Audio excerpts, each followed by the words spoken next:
Thank you so much. I'm excited to be here. I'm so glad you're here today. And could you tell us a little bit about yourself?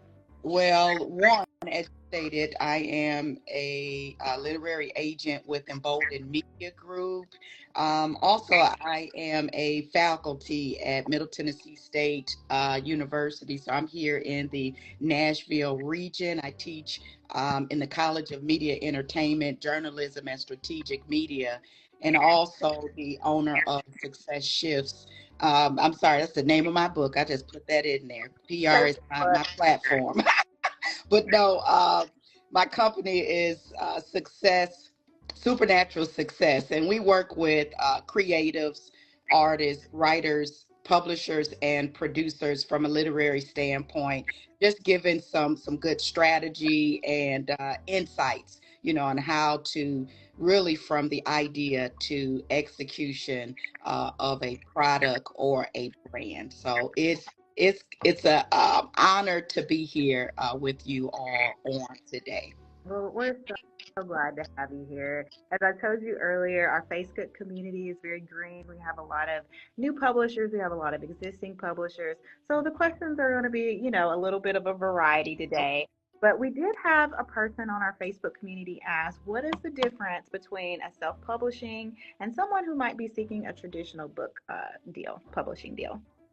So for me, as a self-published author, the difference is that I took on, as a self-published author, all of the financial responsibilities. Whereas in traditional publishing, the publisher says, "Hey, I love what you're doing.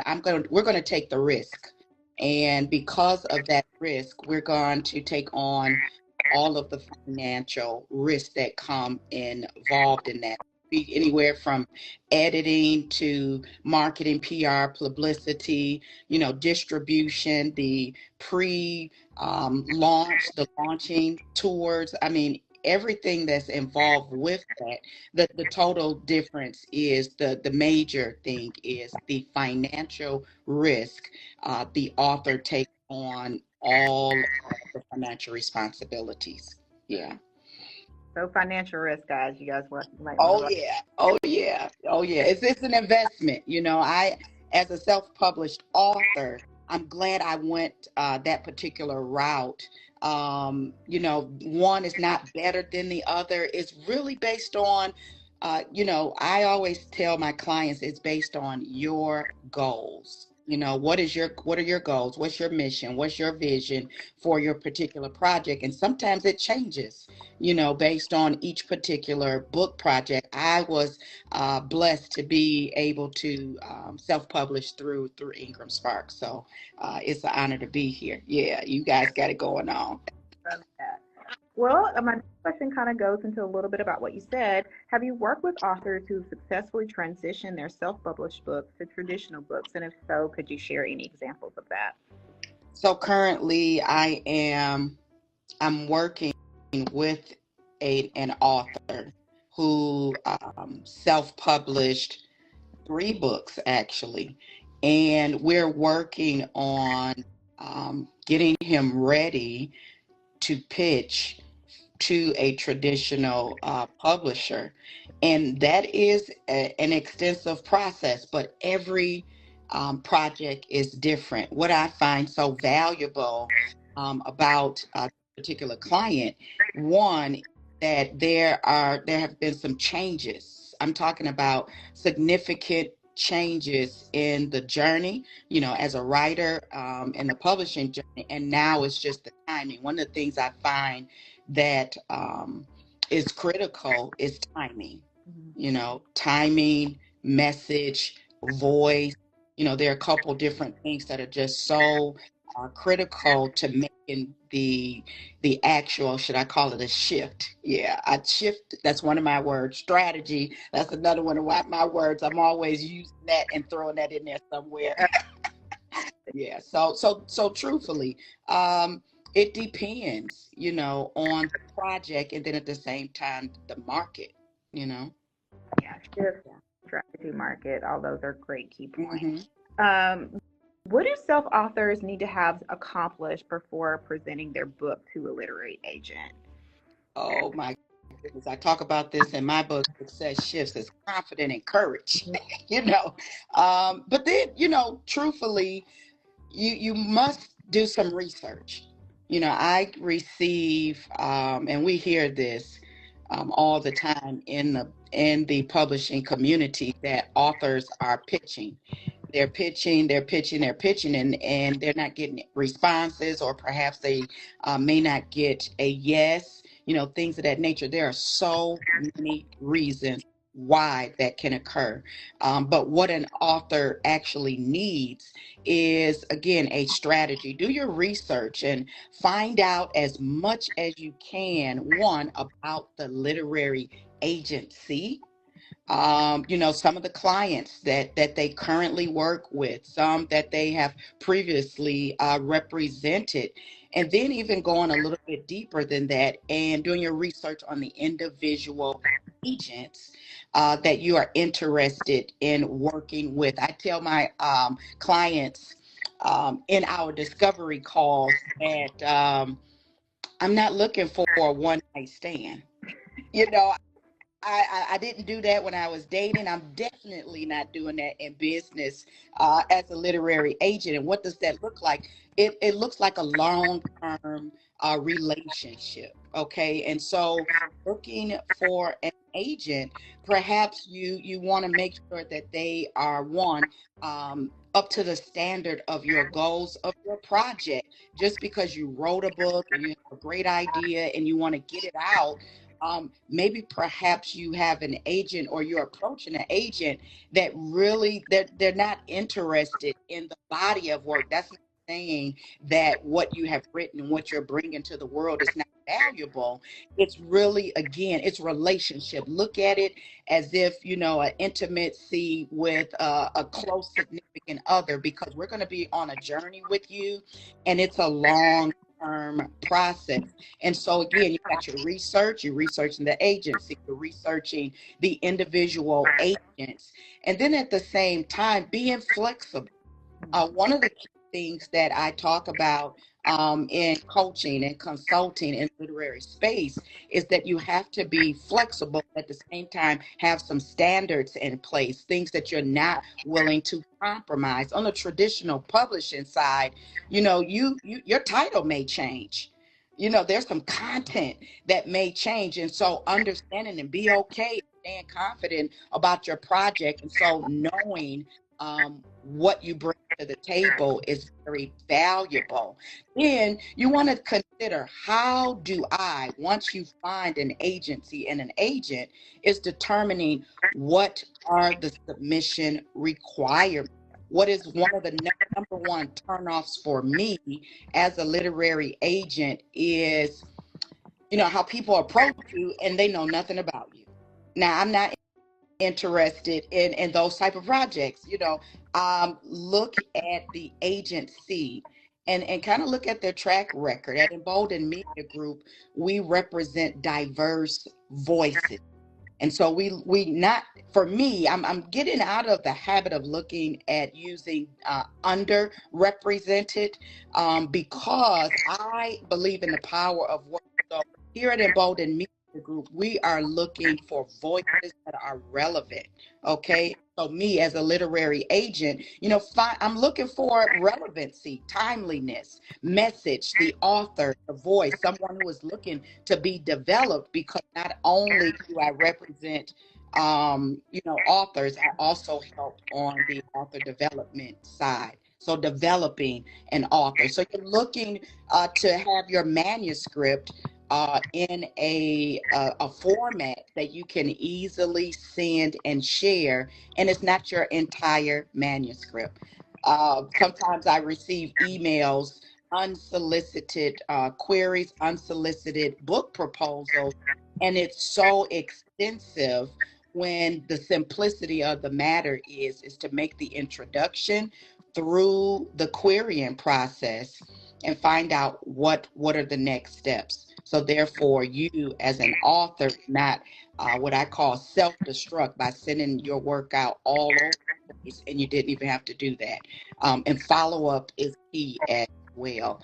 Unlike a filling out a job application. I teach professional development as well for future media professionals.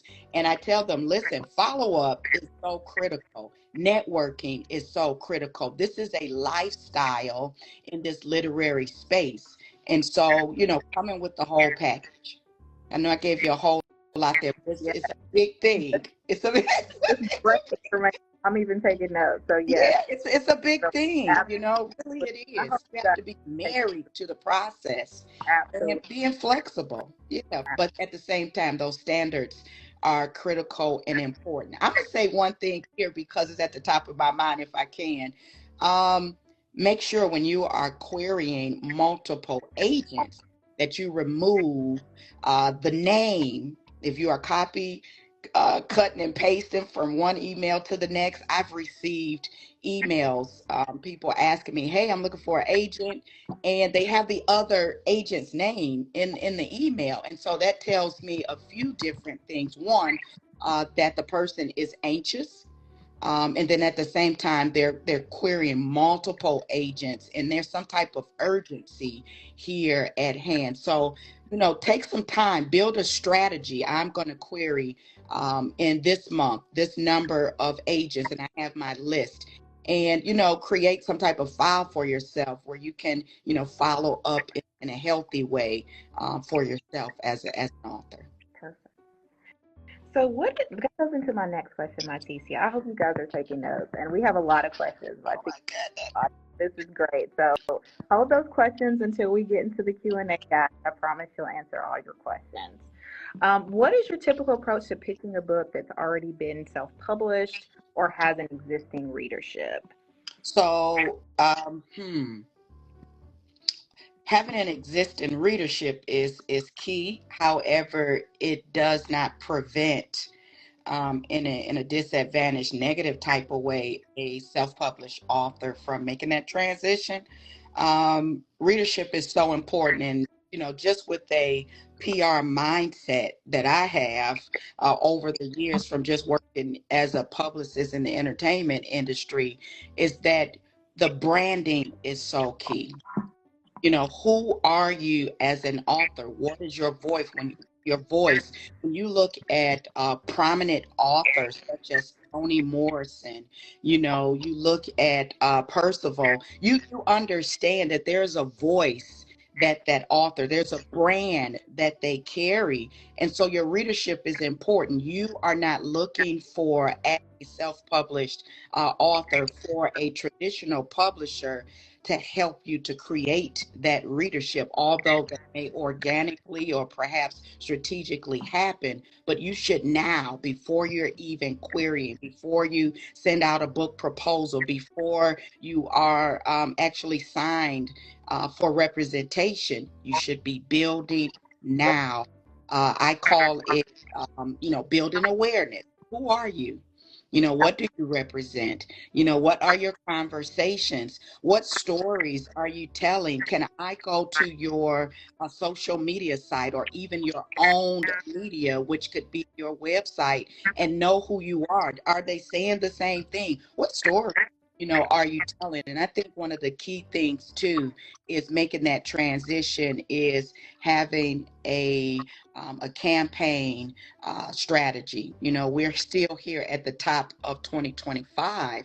However, the first quarter, what are your goals? Looking at, again, the long-term goals as well, and making sure you have a coach that can coach you through that process. Here at Embolden Media Group, we do offer coaching. You do not have to be a signed author to work with us. We work with both self-published as well as authors that we represent. So there's opportunity there, just to have a conversation. Sometimes it's best, let me have a conversation before I start querying and just sending my stuff everywhere. That's critical. Yeah, it's wise. And plus, it's good to do that. You don't want to burn any bridges by sending a book. Absolutely. It's good Yeah. to build a relationship.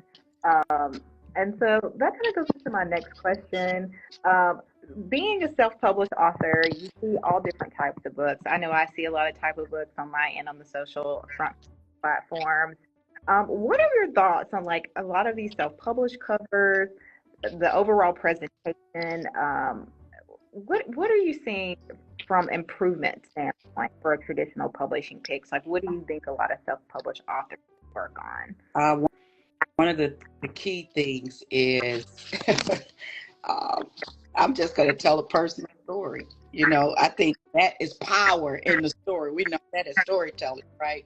But choosing a team, having a solid team. And when I refer to a team from a self-publisher standpoint, is that I thought that I could do all of the things just because I could. Like, oh no, I can do all of that. I'm gonna cut out this and I'm gonna cut that person out, and I'm not gonna go and invest the investment. You invest your time, as a writer, but invest in research and finding a team. And one of the key people on your team is an editor. Yeah. Maybe you need a coach, somebody to coach you from the publishing space. Maybe as a self-published author, at some point in your longevity, you may want to be signed with agency. And so what does that look like? Maybe you need to get a coach, have a coach on your team. At the same time, again, a graphic designer, someone who has been gifted, not you in Canva, because that was my story. Oh, I know what I'm going to do. I'm so excited. I finally got this book out and I just want to get it out here. And I was invited to a platform for authors locally. And I was like, listen, I'm going to use Canva and I'm going to get my book up. Nothing against Canva, right? Excellent platform, highly useful in the digitization process. But from a professional publishing standpoint, someone else may have the same type of graphics. I had someone, I thank God for Faith and Grace, as a woman of faith. He sent angels to say, sis, that book cover, I don't care what word, what title, subtitle you have, I've seen that title before. That's why right now I've made a decision not to even change my ebook. So if someone goes out there, they type in success shifts, navigating your divine calling by faith, they will see an ebook and a paper book. And that ebook is my mistake of not properly seeking out. I mean, I have graphic designers all around me, right? And I said, no, I'm just going to be anxious and I'm going to get this out there. And I just tried to create something on my own. Was it horrible? No. But it was not professional. It had no longevity. And the paperback book, you'll see, is where I hired and obtained a professional graphic designer. So the team is very important. Maybe you need not necessarily a publicist, but perhaps someone who has a skill set, knowledge, and wisdom in the vein of marketing. Maybe it's just a consulting, 30 minutes, 1 hour, or different phases in your publishing journey that you have someone designated that you can speak to that can help you. Proofreaders are not your family and friends unless they are professionals. I know sometimes as a self-publishing author, we want our families to have their name as, if you're married, you want your spouse in the credits of your book, as a proofreader. But truthfully, there's a way in this traditional publishing space and just professionally, again, teaching journalism and strategic media, there's a reading that occurs from a writer standpoint. You read as a reader for entertainment, but then again, you read as a writer from a professional standpoint, and you can see, and it's not spelling, it's not grammar, things of that nature, although there are different types of editors. So get a team. It's critical. Take the time, do the investment, be anxious for nothing, and get you a solid team who will, one, be married to your format, your timelines, all of these things that are so critical and important to a self-published author. Yeah, I could go on and about this. I've made the mistakes, I know. Understandable, understandable. What is the typical timeline for submitting a book to publisher? I mean, to a literary and like receiving a response? Typically, so it varies from agency to agency. However, on Embolden Media Group's website, typically we're looking at a good, truthfully, 12 weeks. Um, there's a lot of different projects that happen, but my goal as a literary agent is to at least respond back and say, hey, I received this, which could be even in an automatic message. It's been received. However, the responsibility is really on the author, the writer, to follow up and say, hey, I reached out to you. Had you had an opportunity to read it? It's similar to applying for employment. Again, this is a long-term relationship. And, how are you married to the lifestyle of a writer? So follow up. It can take some time. It does not take months and it does not take years. But sometimes I've heard, depending on the agency, depending on the agent, and again, what's going on in the world around us, it can take time. I tell potential clients who we have a free discovery opportunity at Embolden Media Group. And in those discovery calls, it's not for those who are seeking traditional publishing, but about our services and things of that nature. Maybe they're looking for coaching. But I always explain to people, you have to have flexibility and to not be anxious. If you are looking at a particular timeline, like I'm speaking at an event and I need my book in my hand because of the opportunity to represent myself and my work from a conference speaker standpoint, then you do not need a traditional publishing to be seeking for those particular things, unless it's somewhere down the line, 2 years. Right now in the industry, we're looking at 2027 publishing. So if you're an author, a writer, you're like, you know what, December 2025, I want my stuff on the shelves. It's possible, but it will not be with, major publishing houses. Yeah. Understandable. Well, so I know we've got a couple minutes left, and I want to get to these questions from the audience. But how can the audience find you and follow you for additional information? So I think the best way is at Embolden Media Group, our website. You can go to literary representation. My name is there. There's opportunity there for you to connect and submit your queries. Currently, I'm closed to unsolicited queries. However, I'll reopen in mid-spring. So right around the end of April, I'll be open to unsolicited queries. However, on our page, there's multiple agents that are there. Another way you can reach me is directly through email, and that's Mytecia, Mytecia.Myles, Myles at emboldenmediagroup.com. You can send me an email. And at the same time, hey, let's connect on LinkedIn or connect here even on Instagram. Send me your questions. I am open to connecting. My thing is connecting with people, helping folks to really have success. And to be able to just enjoy the journey. So let's connect. Let's talk. Let's see what you got going on. Absolutely. And if you have a question, go ahead and put it in the comments.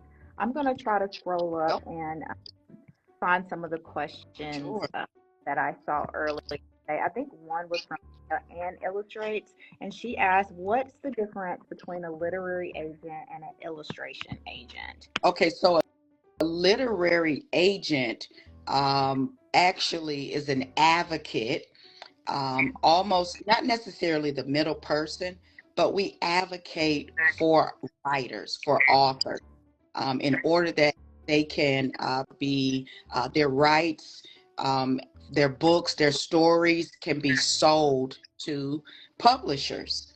And in that space, we negotiate, for particular projects.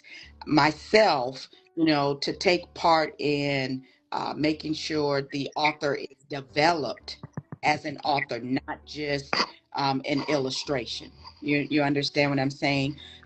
Illustration is you have multiple different types of agents, but a literary agent represents the author as it relates to the complete whole project, not just the illustrations. Yeah. And depending on the publisher, um, a a publisher will not even consider a book project or working with a writer without a literary agent, and that's representation on all projects, and it could be the written word. I look for personally, part of my background in the entertainment industry, books that have the potential to be adapted into film. I'm looking, for some creative minds and stories. You understand? Like this thing, I just got excited right quick. Yeah. So I do see a question from Danielle Marietta. Hey Danielle, with her question is with how long it takes in the publishing process, how do we know what's going to be wanted and what if it's too late? Oh, okay. So, if I heard you correctly, what's wanted and rates? Is that what you said? Um, sh- what do we know what's going to be wanted is, and what if it's too late? Danielle, can you elaborate on that? Are you still in the chat? Yeah. Yeah. Wanted. One of the key things, and as it relates to what's going to be wanted, as a writer, you really don't have any control over that. You can research, marketing trends in publishing and traditional publishing, but the market can shift, and which it does, right? It shifts. It depends on, again, genre. You know, don't try to make your particular writing, your style, your voice to fit in any type of market. I love when a writer is unique, okay? And they are really committed to their uniqueness as a writer. And at the same time, on my end, my job as a literary agent is to really be able to see beyond the words that are being written. Although, we're looking for voice, we're looking for message. At the same time, there's a felt need, okay? And someone is looking for your work, and as a self-published author, sometimes that's the best route to go, is to just, have confidence like never before. I'm not a person that says it's never been done before, because from my eyes as a literary agent, when someone is pitching, querying their book proposal, if you're saying this has never been done before, then from my viewpoint, and what my colleagues and I look at is that there's a red flag, because there's a huge piece in the marketing that is required. Okay, readership is never been done before. Like maybe perhaps there are some themes or threads that are in your manuscript, in your work, that you can't see, and that's why a team is so important. So what's wanted, you got to do your research out there. I tell my students that, as well as my clients: research, research, research, not just about the writing. Yeah. Well, BA Ladybook says, what's the best way to find a literary agent? I published my first book and I'm so excited about my second book, which I know can have success if I can get the reach. Ah, so let me just say this. Congratulations, right? That's huge. People don't understand. Those who have maybe not completed, or those who one, don't write. They have no idea. Get a community that you can be involved in to support you on this journey. You hear people say they have book midwives and, things like this is a real thing. It's a real need. Get you a community if you don't already have that can support you on this journey because you're going to need it. One of the key things, again, is research. Look at your market, your long-term goals as a writer, and begin to start searching the internet, social media, different networking conferences. There are a lot of conferences that are out there that are designed for writers that actually invite literary agents. I and a few of my colleagues here at Embolden Media Group, we have annual conferences depending on the year, that we participate. Me as a writer outside of Embolden Media Group, like there are some spaces that I like to be in. Film festivals. You have to be in the spaces, be in the room. And what I always say too is, you know what? If I can't find what I'm looking for, I'm going to create the space. And so, how do you find one? You got to do the research, get out there, start asking questions, get in your community, find out what other people have done, and get some referrals, things of that nature. A lot of times, my colleagues here, we get referrals, whether we're referring through each other, through other agents, things of that nature. Even publishers refer as well.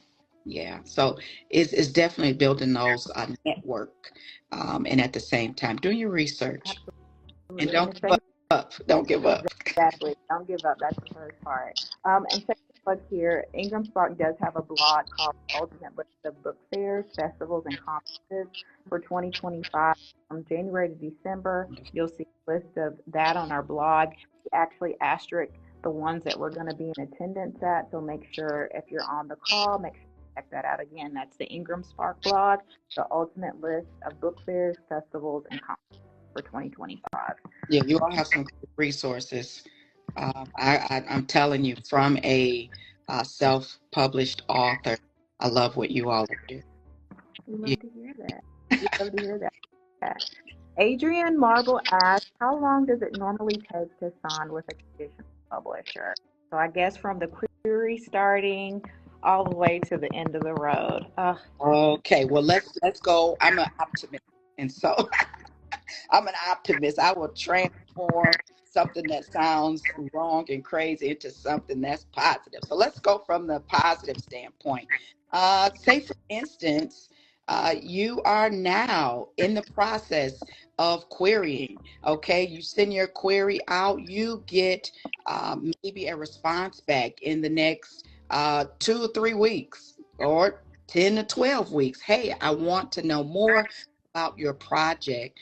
Why don't you send me a book proposal? Get your book proposal ready, okay? Find out what do you need, because you need to be ready, all right? No, your manuscript does not have to be complete, but that book proposal is a critical piece. Once that book proposal has been received, let's say I receive your book proposal, I'm loving, and I'm seeing all the pluses here. I'm looking at your writing, and there's some opportunities, right? So in the PR space, we look at what's called a SWOT analysis. What are some strengths? What are some weaknesses? What are some opportunities and threats? And then I weigh that out based on, what are potential publishers looking for? Does this fit into my list that I'm looking to represent? And let me do some research on this writer. I'm going to your LinkedIn page. I'm going into your Facebook page. I'm even going into your comments because I want to see how you communicate and carry yourself as, what's your character? You understand what I'm saying? And then at the same time, based on all of the things, then I will send out a request to say, hey, I'm interested in having a conversation with you, and whether we're meeting in person. Sometimes I have met, a lot of times, my clients, and here at Embolden Media Group, because we have a global connection, we meet Zoom. I have a young lady who's a minor. She's in Canada. Another client who is in California, on the West Coast, but I'm in Tennessee, So we need to meet and have these conversations just so we can see if this is a relationship, because what I don't want to do is give false positives. I'm so interested in building a relationships. I need to hear beyond the words that you are saying to see whether or not this is something that we can pursue. So there's a series of questions. It can take, in this positive scenario, realistic scenario, 3 to 4, maybe 6 months. Yeah.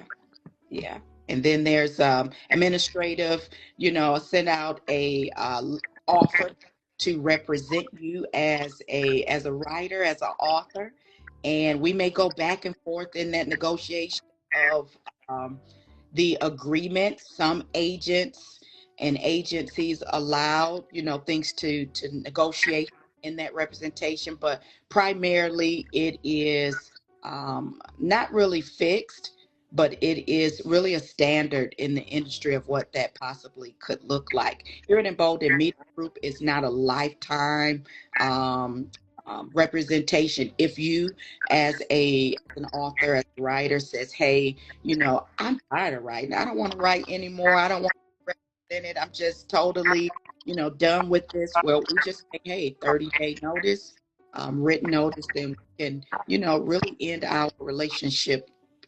However, and it can happen from the author or from the agency standpoint. And so, again, it's a beautiful experience, but it requires patience. I can't say that. I think I may need to get me a T-shirt that says patience. Just let peace be still and put on some patience through the process. But again, you have to.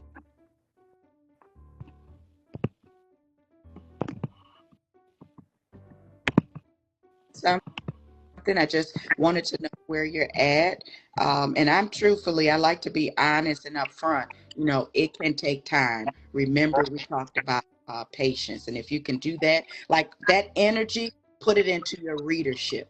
I want to see you channeling that energy into your readership, into your shared media, your social media, into your own media, maybe your Facebook. I'm sorry, maybe your website, maybe another aspect of your business. How are you marketing you as an author, work, and the stories that you bring to the market?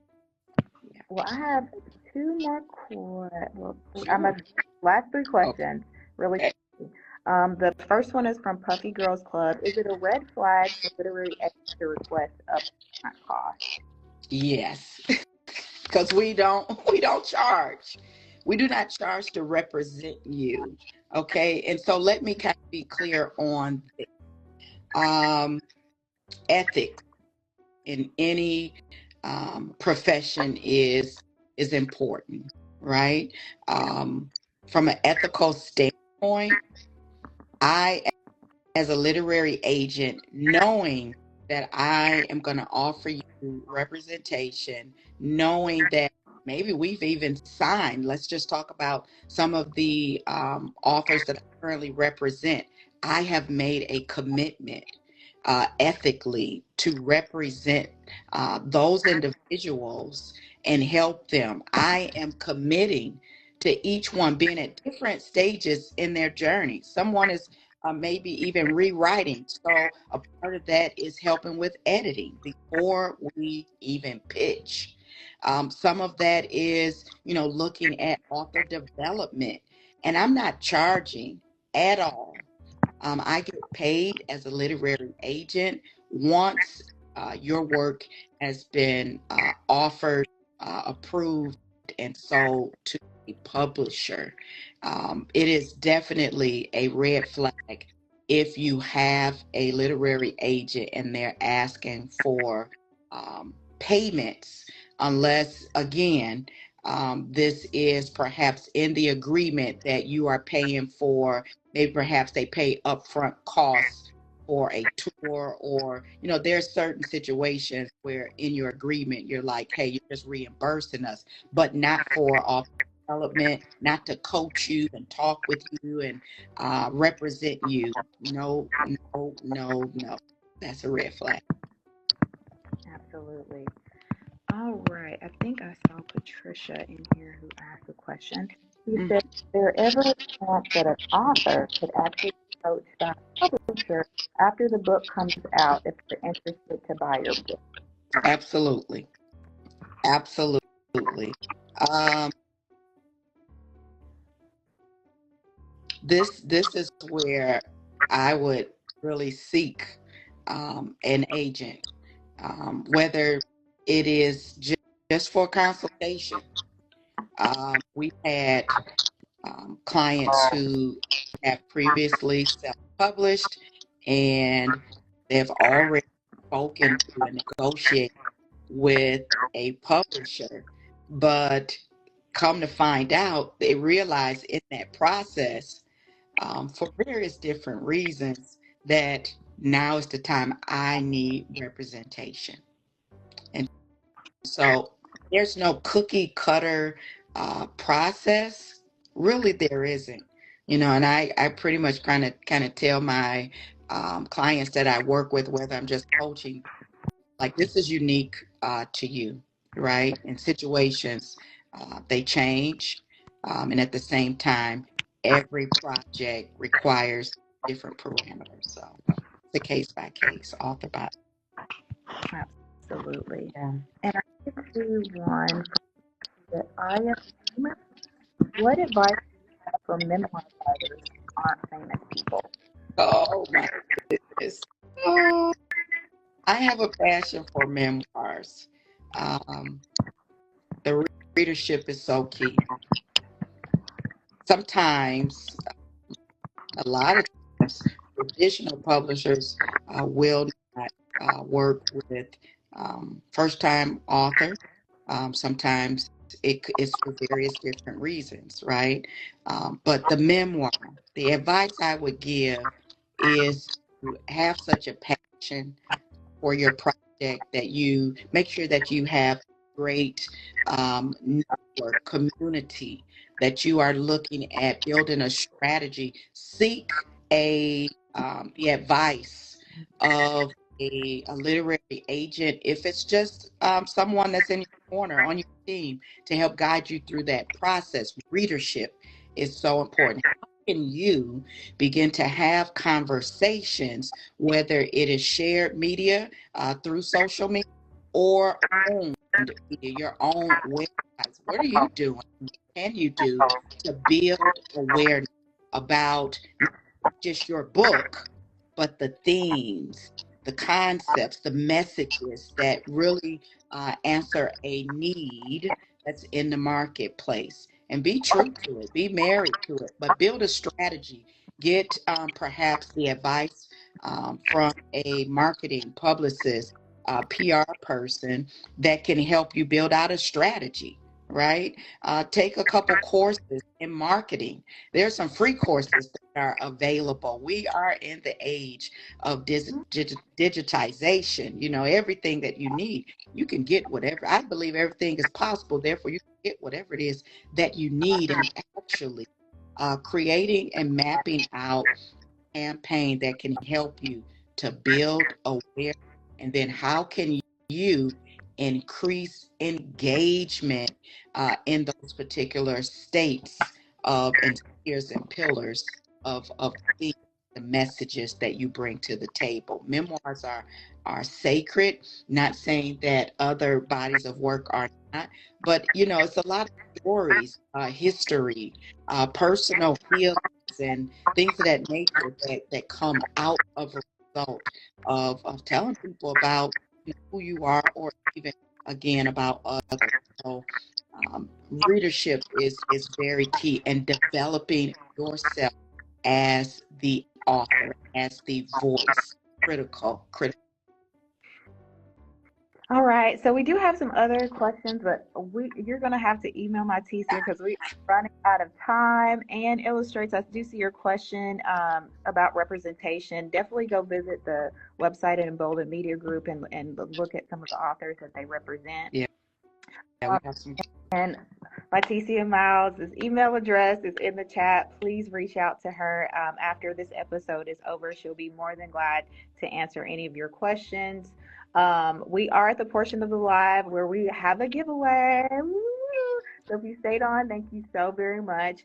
I'm going to go ahead and dive into the first question. So hopefully you guys were taking notes. What is the biggest difference that Mytecia mentioned? The difference between self-publishing and traditional publishing. And if you could put the answer in the comment, the first person who answers correctly wins. If I acknowledge you, please make sure to go to our direct messenger and send us your full name with your full address. Not sent to PO boxes, so make sure it's a full physical address and full name. I'll get that out to you guys.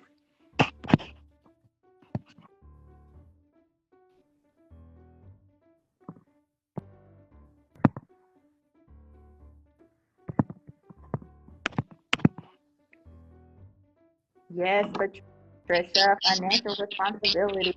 Thank you so much. Go, girl. Patricia. We also spoke briefly, briefly with Mytecia about self-improvement for self-published books, what to look for, what literary to look for. Can you guys name some of that in the comments, what you stated earlier in this part of the episode? I love this.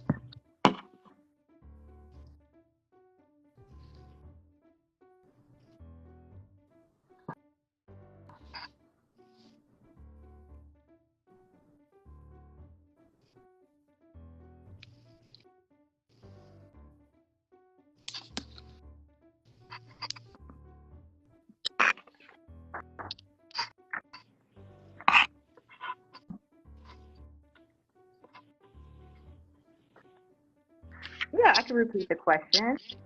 What are some of the areas of improvement for self-published books?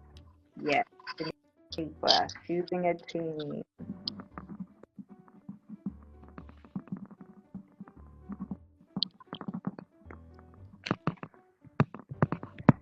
Yes, I'll make sure to put her information again for those who just joined the chat. You may have to go scroll up a little bit, but it is mytecia.myles at emboldenmediagroup.com. I will do that again. Actually, I'll just pin the comment.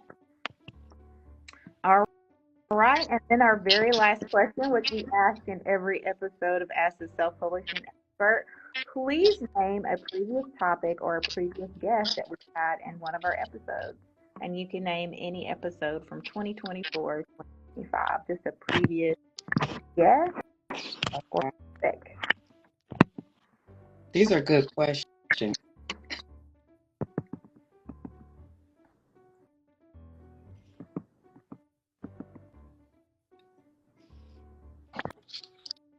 And if you haven't watched the previous episodes, I recommend that you go to our Reels and watch the previous episodes. They are a wealth of information for your self-publishing.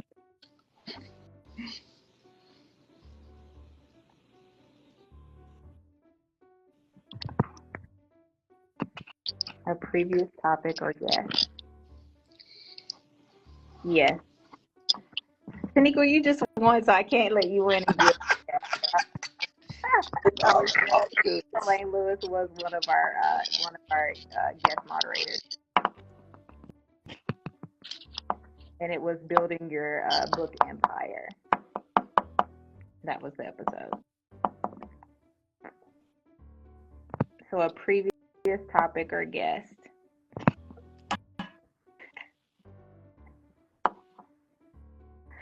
You're on it though. I appreciate it.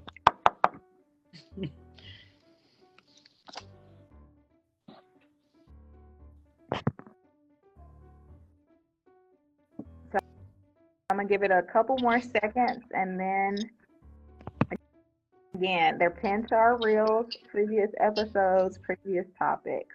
Please go watch it.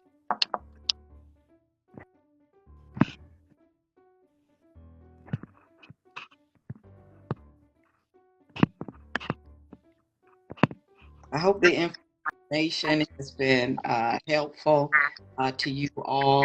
I look forward to meeting you all and seeing how Embolden Media we can help to support you in your writing and your publishing journey.